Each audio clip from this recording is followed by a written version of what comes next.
You know, this movie is like dating someone new, like a new relationship. You kind of look back at the last one and be like, what the heck was that?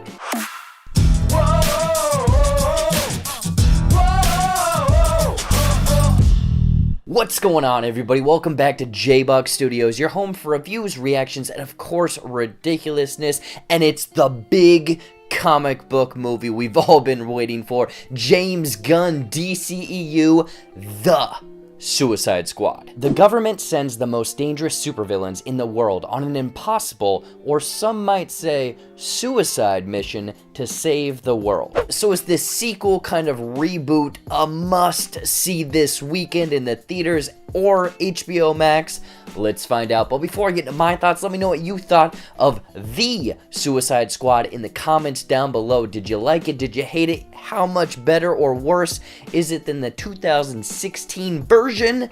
Let me know, people. Anyway, though, let's get into some of the good. Alright, people, so this was kind of a weird conundrum. You know, it's kind of a sequel, soft reboot, not a reboot, somehow in the universe, not in the universe, I don't know. They brought James Gunn into the mix. DC was like, we're gonna reel you in, you're gonna make a movie for us, and I think that his style and his combination working with a group dynamic, obviously like the Guardians movies, it worked so damn well here in The Suicide Squad. Like, you can tell that not only is James Gunn's style all throughout this, but he had a fun time making this, from the writing to the action to the characters to kind of the literally shocking moments in this movie. No one is safe. That's basically what I'm gonna say. But what they do here, they are not afraid to take risks and do things. And, you know, maybe you're attached to a certain character, well, they're done. So James Gunn right here, I like the balls on him, essentially. I don't know, maybe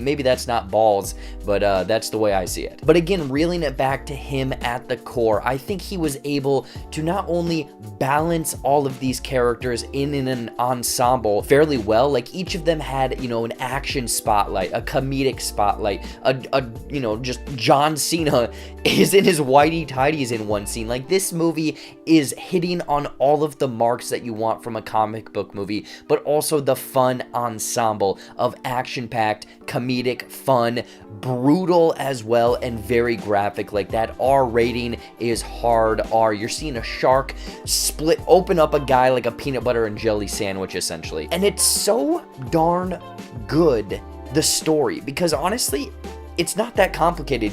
There's people, they have to do this mission, and if they do the mission, they get time off their you know, sentence. And the way that I think the story is fleshed out around that very simple skeleton, essentially, I think worked so well, because it was able to build up all of the characters without, you know, in the 2016 one, where everyone gets like this freeze frame and all these stats and like glowing things around them, they were able to almost introduce every single character, what their power or kind of what they're about, and what kind of team dynamic they're going to have in like a 3-minute sequence. It's them walking through the prison. Who's that? He's on your team. Who's that? What's their thing? What we know. And it was so refreshing. So I was loving and appreciative of how James Gunn was like, we don't need the setup. You know, like in Spider-Man, we don't need to see Uncle Ben die again. We don't need to see these characters' kind of backstory, even though they do a great job in the story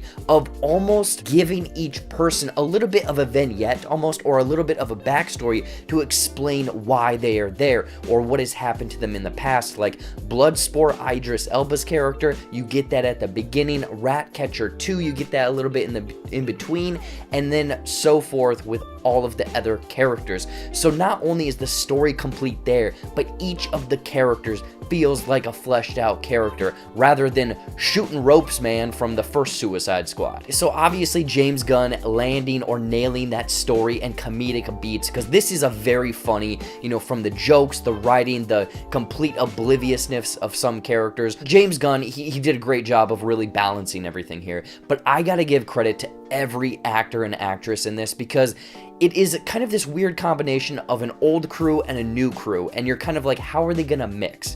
And I think that they blended, or their chemistry together worked so damn well here from the very get-go. But also just kind of the physicality of certain performances, especially Idris Elba's character as Bloodsport, and then Daniela Melchior, hopefully I'm pronouncing her name correctly. She, by far, her delivery and kind of backstory and just mannerisms and emotion on her face of the character, I was fully on board with her story, her journey essentially, and I was like, you know what, give me more of this rat catcher lady. I don't like rats at all, but I am totally enthralled in this character's story, and that's just kind of my two favorite characters there. Like, Polka Dot Man has an interesting angle, Harley Quinn again gets more of her story, King Shark Stallone voicing King Shark is fantastic here. So I think that all of the characters that they combined in here, plus the performances, they were able to really shine and,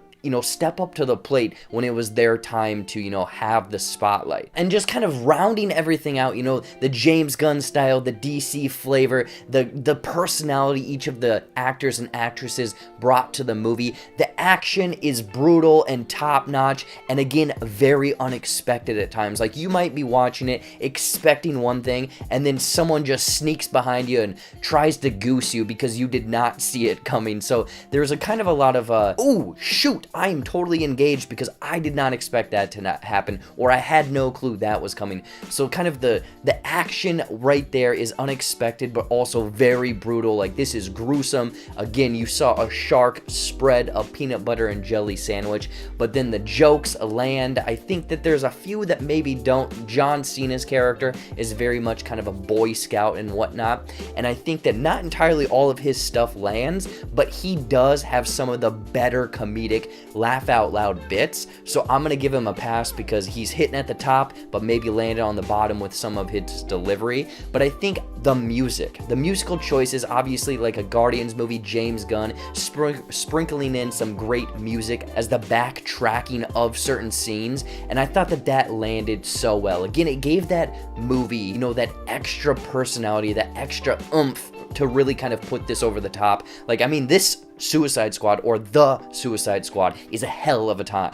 Now, getting into any sort of negatives or cons, I mean, little tiny nitpicks, if anything. I think the one thing that was maybe a little apparent was maybe sidelining a couple characters and then maybe forgetting about them, or then finding a roundabout kind of zigzag way of getting them back into the group dynamic or to the next part of the story that they needed to be in. Specifically kind of Harley Quinn. I understood where they were going with her kind of storyline or subplot, essentially getting involved with one of the people that was in charge of the opposition, and it makes sense and whatnot, but it also does feel it's a little out of place because it's kind of like story, group, single person.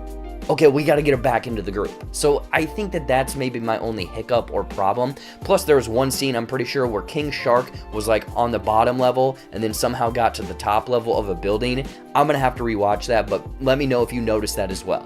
Overall, The Suicide Squad is a kick-ass comic book brutal time. Again, with it getting high marks from all of the personality and flavor of James Gunn, performances, great new characters, introductions, story, action, comedy, everything hitting at top bar, with a few nitpicks from myself here or there. I would recommend checking out The Suicide Squad. Again, this does not even compare to the 2016 version. This is a fun, action-packed, fun 2+ hours with each character really giving it their all and introducing you to some kind of just weird aspects in general. Like, if you can make it out to the movie theaters, I would definitely recommend seeing it on the big screen with some big sound and a nice crowd.